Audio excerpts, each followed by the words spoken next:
Today we have Neil Dullaghan, who is currently a senior researcher at Rethink Priorities. He works in the Farm Animal Welfare team with expertise in EU policy.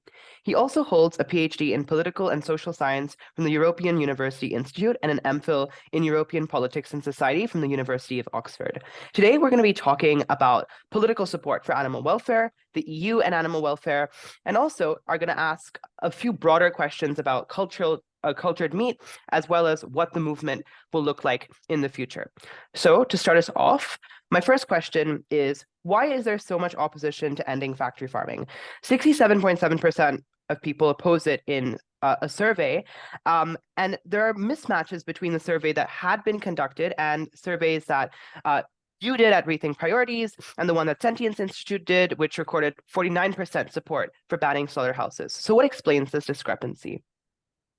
Great. So yeah, first, hi, happy to be here. Thanks for having me. So to add more context here, my colleagues and I ran two online surveys asking US respondents about their position on a policy to ban slaughterhouses. In both, respondents were presented with a proposal that included a definition of slaughterhouses and arguments framed around animal welfare for and against the proposal. And we also asked respondents to explain their reasoning behind their choice. As you noted, we got much lower levels of support than like previous surveys from like Sentience Institute and Norwood and Murray that showed like 39, 43% support. So in this specific case, I think the design of our survey that presented respondents with the implications of a ban at the same time as asking for their position led to the lower support. I think like overall, these responses from like both surveys may reflect a symbolic desire to like signal that people think the current state of factory farming and slaughterhouses is bad, but not imply that people actually think getting rid of them would be like desirable or realistic. Yeah, and what are some other studies that can be done in this space? Will a fix to the problem, of people not knowing enough be to inform people of what factory farms are and what the implication of banning them is? What about a study that looks at open-ended responses on what people think should be done about factory farming? Yeah, I think we should continue to carefully test people's responses to more detailed messages and policy proposals, paying special attention to how radical messages compare to counterfactual moderate messages. One could also test like a radical ask like ban factory farming and a moderate ask, labeling for cage-free eggs, say, each with a radical message. Meat is murder versus a moderate one, human, consumer welfare issues. But honestly, I think like it's easy to overestimate how solid public opinion is. And this is especially the case when the movement's drawing on public opinion surveys to guide their actions. Like on a lot of issues, the mass public are just ambiguous. They're not spending their days thinking about animal cruelty and the merits of certain policy. Surveys are imperfect tools. Respondents are influenced by all sorts of artifacts, from question wording, question order, to the like race and gender of the interviewer if it's in person. They're also influenced by the political environment around them and like the state of the economy, fundamentals like that. None of this means people are stupid or too apathetic to participate in politics. They just have like better things to do with their lives. But like if you ask them their opinion on political questions, they'll do their best. And the same, if you inform them about animal issues that they haven't heard before, they'll do their best to form an opinion, but they're not thinking about it all the time. And so they won't have like a solid opinion. And so their opinions might change depending on these other artifacts. Yeah, and I think that's why it's really important to not over rely on surveys and see what different policies look like and how they play out before like making a decision as to whether that thing should continue. What should we do to increase popular support for farm animal welfare? So I think you want animal issues to be things that politicians can see as ways to get votes, to get political office, to actually like produce policy wins. So the movement could be doing more to build relationships with different policy communities and get them to see animal issues as something they should include in their discussions with policymakers. So it's not just coming from animal welfare organizations and circles, but also environmentalists, consumer safety groups, food safety groups.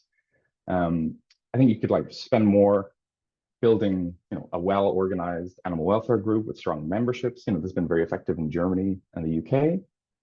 There was a study in 2022 from Cheney and others, showing that public petitions have significantly contributed to increasing the salience importance of animal welfare in UK politics.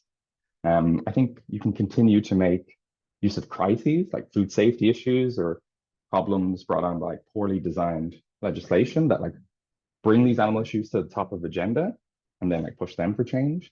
I think you can like work with journalists to cover animal issues, especially in the types of publications that policymakers actually read. And I think you can work to get like local laws passed, even if they don't like affect your whole country or this whole production system. They can like demonstrate to politicians that people care about this issue and that it's possible to actually make policy about it. Yeah, and one thing that was very interesting that I read about is that there were actually animal welfare parties in the Netherlands, like parties that Mhm. like centered their entire ideology around animal welfare. Are you like familiar with like other parties like this in the EU? I think there's a handful. There's also some in Australia as well, and some other parts of the world. I think the Netherlands is like the standout example, like one of the earliest. And I think these sort of parties have had more success in European Parliament elections rather than national elections. But yeah, I can see that as like a really promising route where they play the same role as like green parties have in various countries, where they have like a core dedicated base who are willing to, vote for those politicians on those issues, raise the salience, and then like mainstream parties see that, oh, we're losing votes to this like niche issue, so we'll adopt that policy. You've seen it various ways. You've seen mainstream parties adopt like immigration policies, the far right policies, or like adopt like anti-nuclear power policies of green parties. And so then these like niche parties can still get their policies adapted into law without even like getting into government. Yeah, and one of the big challenges in definitely getting increased political support has been generally people having a lot of apathy towards animal welfare, but also just lobbying that happens.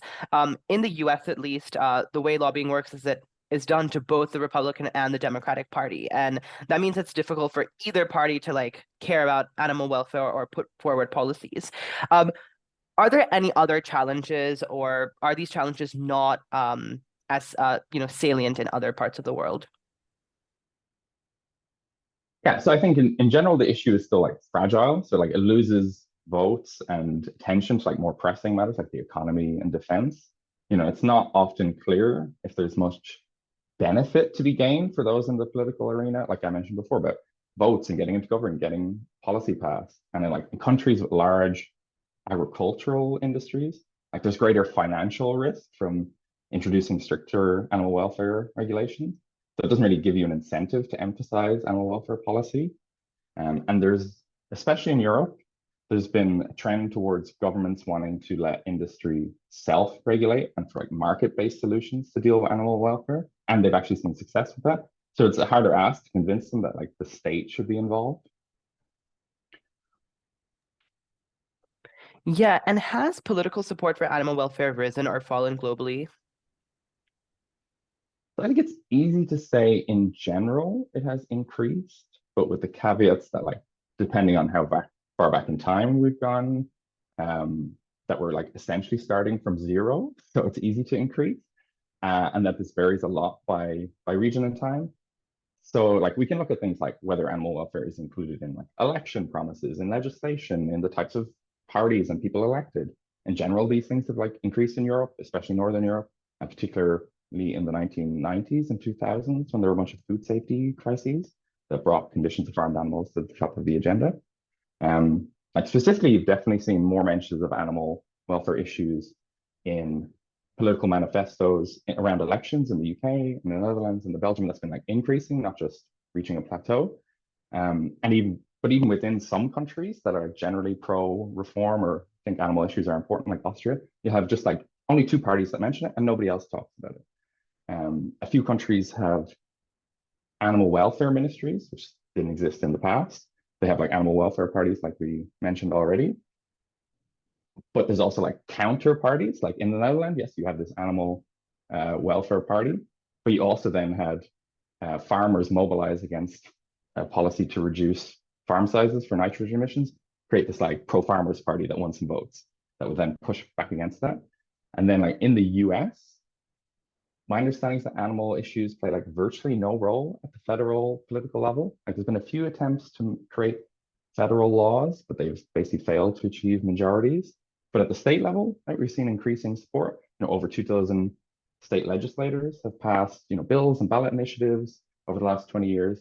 Places like California passed multiple ballot initiatives now that seek to end the extreme confinement of farmed animals. And like if you look at ballot initiatives in California from like the 1920s and 30s, like vivisection and animals used in sport, they were getting like 30% support. And now these cage-free laws are getting like over 60, over 70% support. I'm less certain about like other regions of the world. I've heard some positive developments in Latin America, especially in Mexico and Colombia. But in other parts of the world and in places like with less democratic systems, I'm just really not sure. Yeah, and we often struggle to raise political support for a lot of issues that aren't at the forefront, especially if they have to do with minority groups. Is there something we can analogize heavily with animal welfare? So I know you used the example of like the environment when you brought up like green parties. Are there like any other political issues in the past or that we can look back in history that we can draw very close similarities with animal welfare to? Yeah, I think you can, draw general similarities to the environmental movement, various civil rights movements, whether it's for like racial diversity, gender equality, marriage equality. You can also draw some parallels to far right messaging on like anti-immigration or like in the US on like gun rights from the NRA. Like whether you like agree with any of these changes or not, the models are there for what those sort of movements look like, how they raise the voices of people and like communities that haven't been heard before, how they mobilize them into political power and like create them as salient issues that people, especially politicians, are willing to campaign on, win votes on, pass policies on. Yeah, and I know we've talked about this in like the first question under this section, but what is the importance of carrying out studies that look at political support?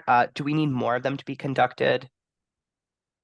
So I think these studies can have lots of like strategic and tactical uses for the movement. Policymakers, they try to track public opinion, so it's useful to be able to show them that there's public support for a policy.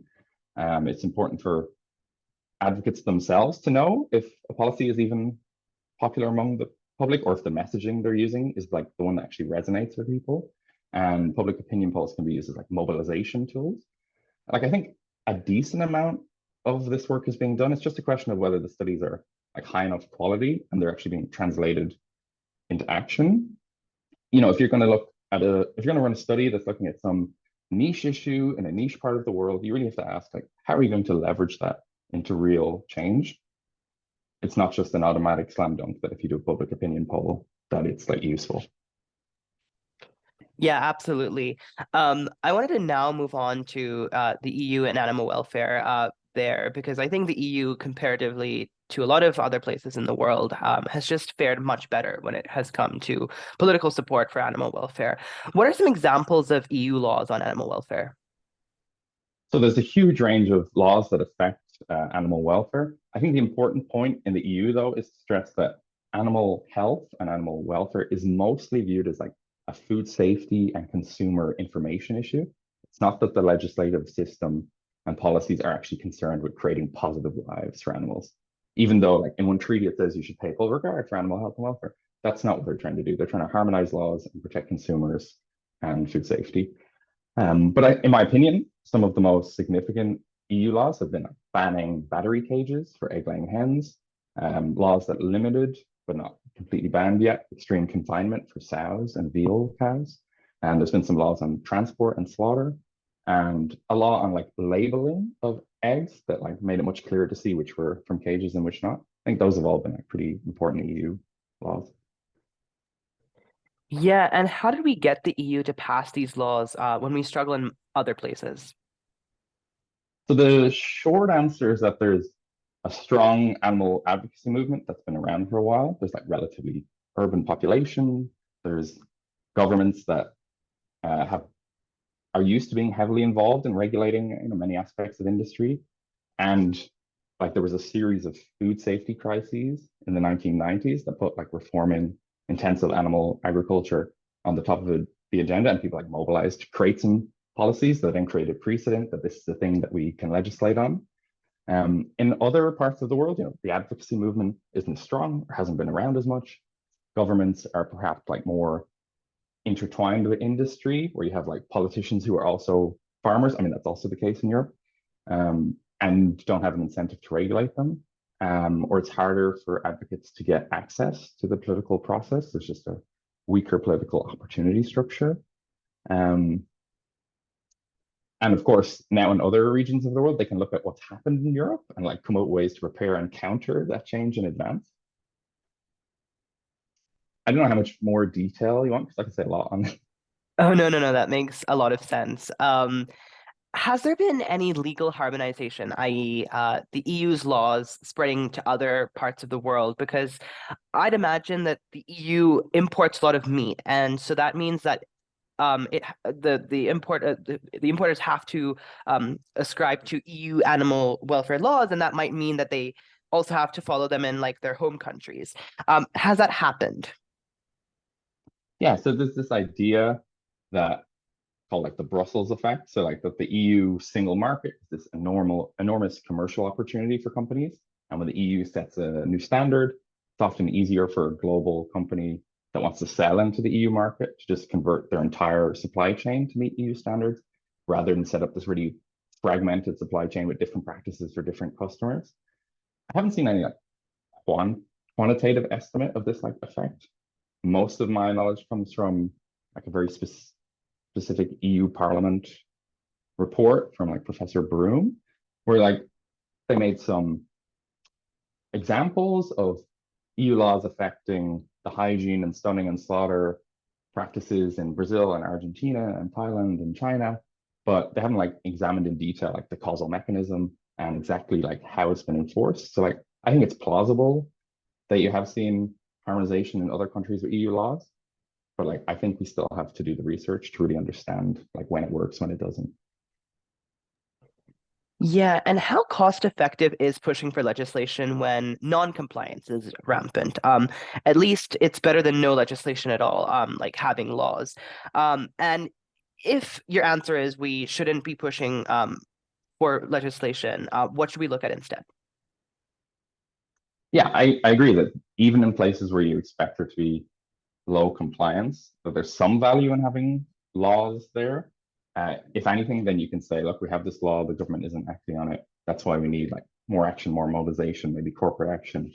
Um, but yeah, I would imagine in places where the enforcement mechanisms of the state are particularly weak, then campaigns based on non-compliance are not going to be particularly cost effective because you won't see change.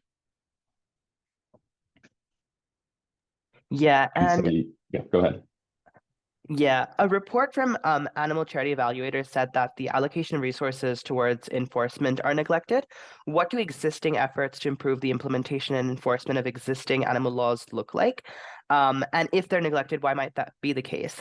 So the EU, generally has like a good track record of enforcement of a lot of these animal welfare anti-cruelty laws compared to like other countries. But I'd imagine it still like does have some issues. Definitely some issues. I believe like animal equality have been doing like some types of this enforcement work, trying to get laws in the UK on fish slaughter actually enforced. I think there's a group, Deer in the Netherlands, also working to get some enforcement of laws. I think it's probably they're neglected because people often, like the public and advocates, often have the idea that once a law is passed, the work is done. And so don't like plan their campaigns around the idea that after you secure this law or this policy, that you'll still need to hold them accountable and set up systems to monitor their progress, know like okay, what are going to be the penalties, who's imposing the penalties, will there be pressure there, will there be public opinion mobilized around it.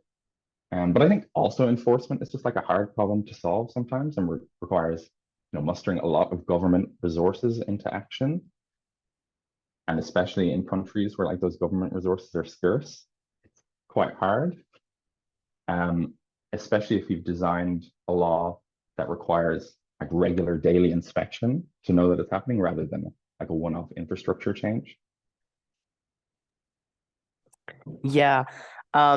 And do you think that CAP payments, which basically help farmers transition to implement the newly passed laws, do more good than harm for animal welfare? I'd imagine that there is some harm in that, they would obviously not make that transition happen as fast as they would have had these payments not been made. But these payments also help enforce these laws by like aiding farmers. So like what's your take on this? Yeah, so I'm quite cynical and skeptical on the CAP, the Common Agricultural Policy in the EU payments in particular. I don't have like any reason to think that they're helping animal welfare. My understanding is that CAP payments are basically just a subsidy to help keep farmers' incomes up, and the way that they're organized, the payment system, that they incentivize intensification. So, and most CAP payments don't even apply to the animal protection laws that like we think are most impactful. And there are like other funds from rural development funds, now eco schemes, that would allow farmers to go above the minimums standards. So if they wanted to go reform, cage-free before there's a cage-free law. But almost no governments have designed programs that would reward farmers for this higher welfare. And there's very little like checking on the counterfactual impact. Like they will maybe give these payments to farmers who would have done this already because they're part of some certification scheme. So, like I'm pretty skeptical on the impact of those as they're currently designed anyway. Yeah, and for a lot of the laws that we see passed in the EU regarding animal welfare, we often see very long transition periods. Do you think we should be pushing for shorter transition periods? I think one of the benefits of doing that is that this leaves less time for companies and meat producers to lobby and continue business as usual. But obviously, there's a downside, which is that these laws are less likely to be passed in the first place when companies are like, this is a very big shift we cannot make in a matter of a few months or years. Yeah, I think from the policymaker perspective, there's usually this trade-off that if we require a shorter transition period, we'll have to offer a lot more financial support, which maybe they don't have the resources for. Like I think any reasonable, pragmatic person recognizes that we need to support some sort of transition period. It's not often like possible to change overnight. And producers will obviously push for transition times that are like extremely long, especially if they haven't been provided financial support. Um, and usually these transition periods are like longer than we would think is justified. For example, like egg producers who were compelled to switch to cage-free production because of corporate welfare campaigns have done so much quicker than like legal transitions often allow for. So like there's evidence that they could be transitioning faster. Um, but I think yeah, going down the policy route does mean accepting compromise, and the more you push for a short transition time, especially without financial support, the more you risk like the whole law falling. And so I think you should have like a reasonable baseline. So in the EU, for example, this historic precedent has been like a compromise of around like 10 years for transitions to cage-free for egg-laying hens. The industry will, of course, push for like 40 years or infinity. Um, and I think advocates can argue we have some evidence from corporate campaigns that shorter than 10 is faster, but have in the back of their mind that like 10 might be the compromise we have to accept. Yeah, and this was also something I was thinking about, which is should animal welfare movements push for taxes on uh, caged hens or bans? Because if they push for taxes, it's always possible for a meat producer to then lobby down the taxes. Whereas if it's a ban, they've already made that shift, so there is a sunk cost, and they're less likely to push for policy against that. Yeah, I mean, taxes are just wildly unpopular. That's your first problem. And yeah, they can be like maneuvered and jiggered and find loopholes.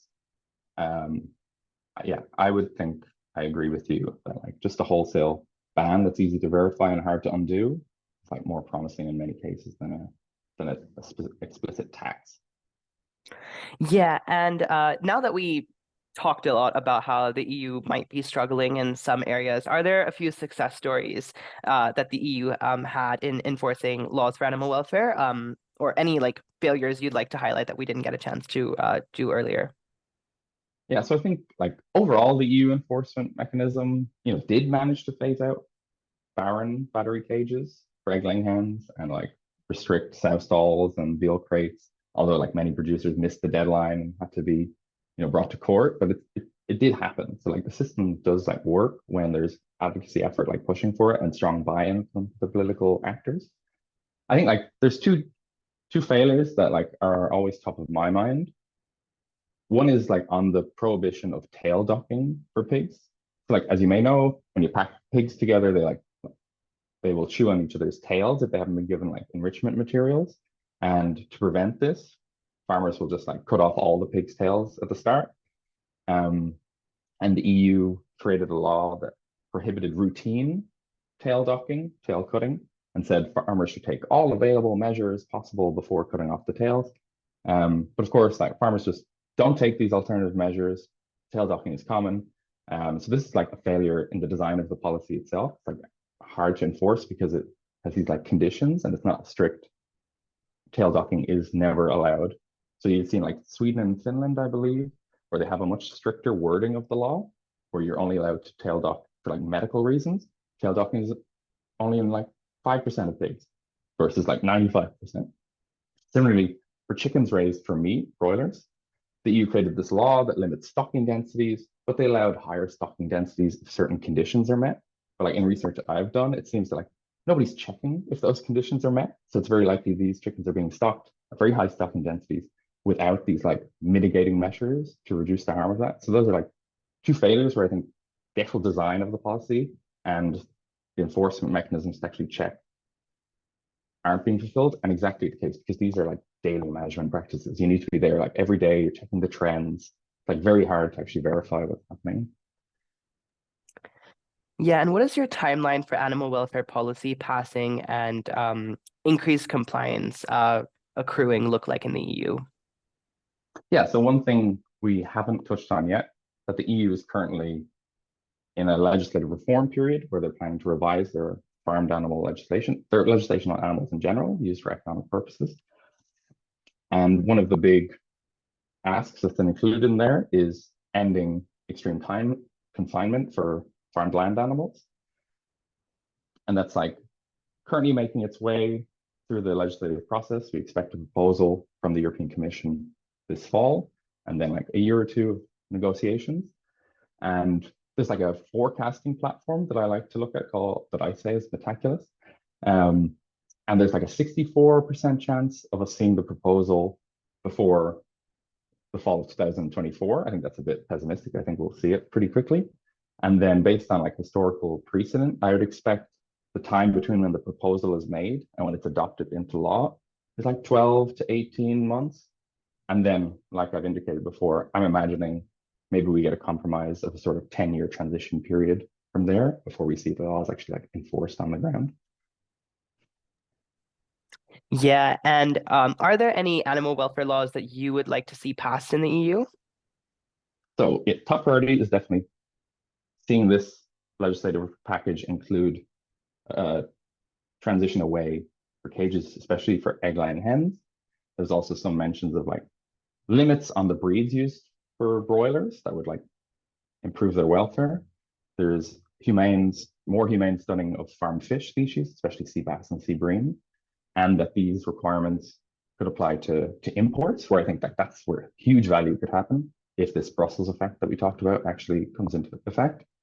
And I think there's like scope for future laws on like invertebrates. So in the UK, you see already certain crustaceans to be included in the animal sentience bill. And I could imagine things in the EU following a similar pattern and seeing like actual legislation on this like huge group of neglected animals in the future. Those are things I'm particularly excited about. Yeah. I also think that one thing that would be really useful is just for governments to increase funding towards cultured meat Mhm. production.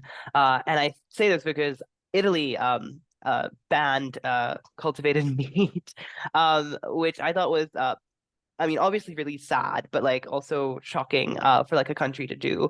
I just think more has to be done there. And that's why I wanted to ask a few questions about cultured meat because I see that on Twitter you do post a lot about what you think it will look like. So how optimistic are you about it? Why might it work? Will people actually eat meatless meat instead of actual meat? And how do we overcome any skepticism? Yeah, so I'm glad people are working on it. Like the general argument is you can make something that's like literally animal meat and tastes like it. Then you knock down some of the barriers to people reducing their own farmed meat consumption and supporting like bolder policies on actions to reform, like abolish factory farming. There's certainly people eat it. People are already eating it in the places where it's available. I've seen like at least one survey, I think from Bryant Research, that suggested people who say in surveys anyway, they're willing to eat culture meat are quite different from the people who eat plant-based meat. They're typically like heavy meat eaters versus people who've already started to reduce their meat intake. So on the one hand, like great, we can use cultured meat on these like heavy meat eaters and like plant-based products on these others. However, my like understanding is that like in the near future, culture meat will be more like an ingredient in plant-based meats, adding fat or muscle fiber to improve the taste or the aroma or the texture.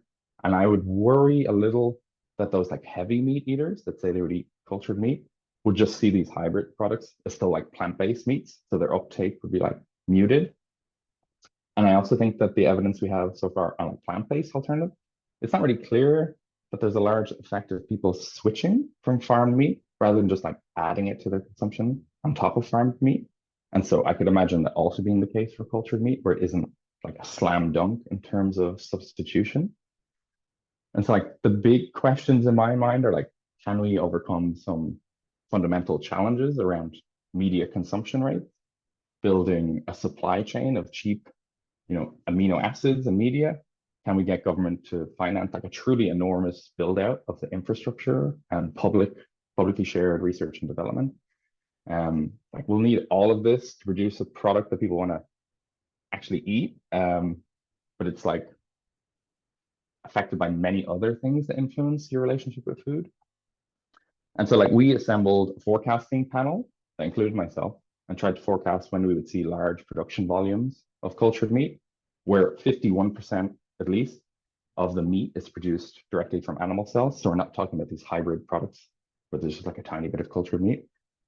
And the aggregated probabilities from our panel were like included a 54% probability that less than 100,000 metric tons of cultured meat will be produced and sold in the 12-month period before the end of 2051. Like I should note, these forecasts are conditional on transformative artificial intelligence arriving before then, changing everything. But like, given that, there's low odds of even like 100,000 metric tons. And like for context, US plant-based meat production in 2020 was somewhere between 90 and 180,000 metric tons. And like farmed meat production is like, if you include seafood, it's like 545 million metric tons. It's like this, it's at least according to these forecasts, it's like low probability of seeing even like a tiny percentage of that over the next few decades. So that sort of makes me less optimistic under current conditions. Yeah, that makes a lot of sense. I think that just the increase in the consumption of cultured meat would just lead to a decrease, obviously, in like the consumption of conventional meat, especially for a lot of the types of food that you were talking about, that is like additives in food, where we do see a lot of conventional meat being used, and that might also make it harder for conventional meat to be to sustain as like cheap, because it can't use economies of scale when fewer people are actually consuming conventional meat as they once used to. And that might also lead to like the prices rising and then fewer people eating that and then shifting away.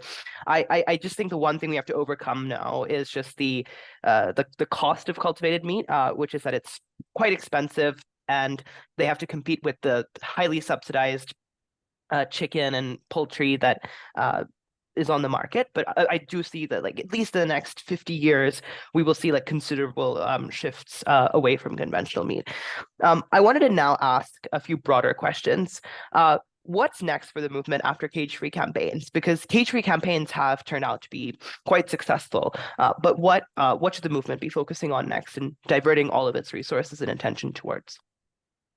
Right. So let's start by saying cage-free campaigns are not done. Like the vast majority of farmed land vertebrate animals are still in cages. And I expect for like the rest of this decade, probably a few more decades, the movement will still be spending a lot of resources on securing more cage-free pledges for egg-laying hens, particularly from companies, holding them accountable, securing legislation, making sure that's enforced, that we've talked about. But if you mean right now, a lot of resources are being used on these cage-free corporate campaigns, especially for egg-laying hens. And at some future point when that's not the case, what might be like the big ticket items the movement is allocating resources towards, then there's like a few that come to my mind. One is there's still a lot of work to be done on corporate campaigns to get suppliers to switch to higher welfare breeds for broilers. That's the chickens raised for meat. But there was a recent report from Mercy for Animals that showed that like these campaigns basically have had like overall slower and less successful progress than cage-free campaigns. So like, I think we'd need to shift more resources potentially into that. I also think there's like some promising alternative types of interventions that aren't corporate campaigns that we might want to spend on in the future. There's really promising signs that producer outreach in Asia and Southeast Asia to improve the lives of farmed fish and farmed shrimp from like Farmer Fish Welfare Initiative and the Shrimp Welfare Project, right? I see that as like really effective and interesting avenue that we should be exploring, especially because that's like one of the only avenues I see right now for reducing the suffering of like the majority of animals that we farm for food, like these shrimp and farmed fish. I think we've only like grazed the surface of like policy work, supporting ballot initiatives, referendum, getting aligned people into political office, getting animal-based political parties, changing the political infrastructure and decision-making system to allow for progress on animals. But I don't know, maybe things will move much harder. Maybe we need to like radically rethink our approach and like how we deal with India and China and like a world reformed by like artificial intelligence. Like I can imagine a future movement that just looks a lot more pluralistic in terms of its approaches rather than having like one thing that dominates resources, because there's just maybe not things as impactful as cage-free campaigns have been. Yeah, and I was actually doing a little bit of reading into cage-free campaigns for an article I wrote for the blog. And one thing that was very interesting was that in the EU, at least, a lot of large meat producers were more willing to follow and embrace cage-free legislation than smaller meat producers were, because they were the ones who would be able to easily make that transition and shift, Mhm. as opposed to smaller meat producers who would find it much more difficult. So it was like a way for them to outcompete, outmaneuver smaller meat producers. It's really just aligning the incentives Mhm. that I think is kind of interesting. And I agree. I think we definitely need to see more cage-free commitments being made in a lot of countries outside of just the West, and also them being Mhm. followed, which is, I think, another challenge we're seeing, which is that they're like, oh, well, by 2050, we'll transition out, but we're not seeing much progress being done. And that's, again, like making sure that these companies stick by what they say. And I think there are some quite good organizations that are doing work on this by like suing them, by raising awareness about what they're doing. Do you think, though, in general, the animal welfare movement should push for a more bolder policy than cage-free commitments to shift the Overton window? Right. So I'm uncertain and skeptical. So like last year, there was this referendum in Switzerland to phase out factory farming over 25 years, and it was rejected by the public. I think it was 63% rejected, 37% supported. That's still like a lot of people in support, but like far off from thinking victory is close at hand. And there was also an attempt to ban slaughterhouses in a city in South Dakota. They got like 47% support, but that wasn't framed as about improving animal welfare. And you do have like lots of successes with banning fur farming, which is great, but like a much smaller industry than the food farming industry. And again, when you look at these like forecasting platforms that have a good track record of making predictions on future events, um, they don't predict like a drop off in US CAFOs, confined animal feeding operations, in US meat production, in global meat production, or like a ban on commercial animal farming in the next 20 years. And like, as far as I know, we don't see much evidence of countries like that are emerging out of like poverty not adopting the factory farm system to increase their protein availability. And at the same time, factory farming is just surging ahead. The farming of fish and other aquatic animals is growing. The farming of insects to feed other farmed animals is growing. We're coming up with new types of farming, like these multi-story pig farms in China, octopus farming. So I don't think right now we have much evidence to think a bolder and larger campaign to end factory farming would succeed in its direct goal. And furthermore, I I don't really have a lot of evidence to think it would achieve like this indirect goal, maybe of turning more people to our side, because it's just so far from what's realistic. I think like we have this huge spectrum of asks that we can make, that we can win, that are popular, and that we can make like incremental progress and gradually shift both like people's attitudes and also actual conditions on the ground, such that like this campaign to abolish factory farming is something that people could see as like it's realistic, it's in line with things that have already happened, it's in line with things that they themselves have already been supporting. But I don't think we're there yet. Yeah, and to add to the list of why factory farming is becoming much worse, AI is also set to make it much more efficient, and that I think is something I'm really scared about. So this was a lot of stuff about like the politics of animal welfare. I wanted to now move on to a little bit more about you. So, how did you get started in animal welfare? Yeah, so I didn't come into it from like a background in the animal advocacy movement. My background's in political science, and I joined Rethink Priorities, where I worked during my PhD to see if I could provide some like generalist researcher skills to some neglected problems. And we found an opportunity to pair my knowledge of politics of the European Union with like a window of opportunity to improve the lives of farmed animals. And from there, I've mostly like continued to work on reducing the suffering of farmed animals. I'm particularly like convinced by research that like some of my colleagues did on like invertebrate sentience, and that really caused me to update a lot my own personal attitudes, and also seeing just a lot of evidence that there are like actual tractable wins that you can have in this space. That's like kept me motivated to keep working on it. Yeah, and what does a day in your life look like? Right, a day in my work life or my personal life.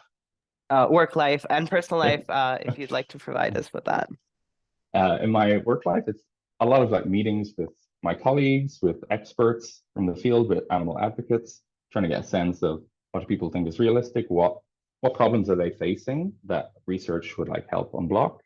And there's a lot of just like classic research and collecting data, analyzing it, vetting certain claims that people are making, trying to predict what we expect in the future, writing reports, trying to a huge amount of work is just trying to keep up with developments in the space, what everyone is doing, what legislation is planned, what corporate commitments are happening, so that you have an accurate model of the world when you're doing this research.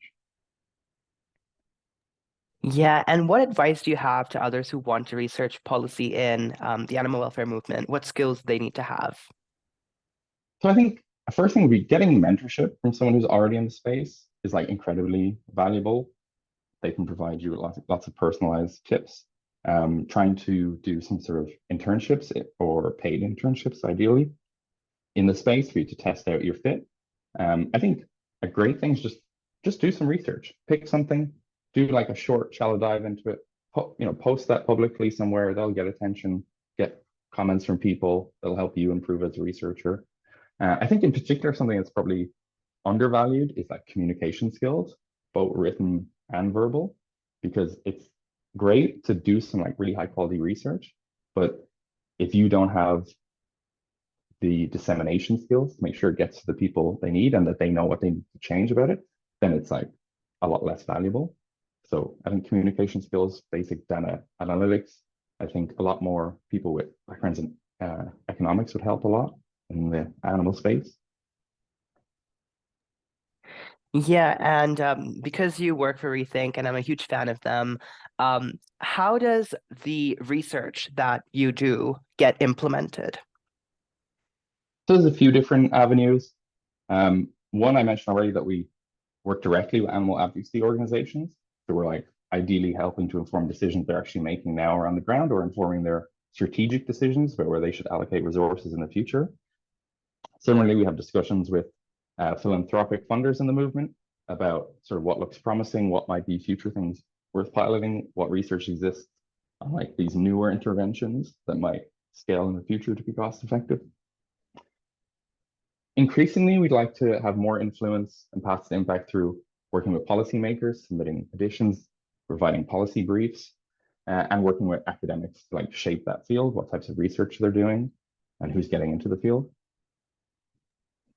Yeah, that's a lot of really impactful work. Um, is there anything that you wish you were asked that I didn't ask yet as a question? Um, I don't think so. Just like maybe one thing I would want to highlight in the story of like the history of EU legislative reform for farmed animals, I think often isn't like publicly discussed, is like the role of some like women who were critical in this period. So like there's UK activist Ruth Harrison who wrote this influential book, Animal Machines, 1964, which like caused this public outcry in the UK. 6 weeks after its publication, the British government adopted this commission, which proposed the five freedoms that like have really influenced animal welfare legislation both in the UK and like lots of other countries. And in 1968, there was a series of critical articles by the Swedish writer Astrid Lindgren, the creator of Pippi Longstocking, along with this veterinary surgeon, Christina Forslund, in the largest Swedish morning newspaper that talked about like the harms of industrialized animal agriculture and like changed a lot of allocation of resources and public opinion and led to the changes in laws there. And both the UK and Sweden then like went on to be some of the bigger proponents of reform for animal laws in the EU as a whole. And I think I don't hear a lot or enough discussion of their roles compared to like, Peter Singer and Spira to Absolutely. understand.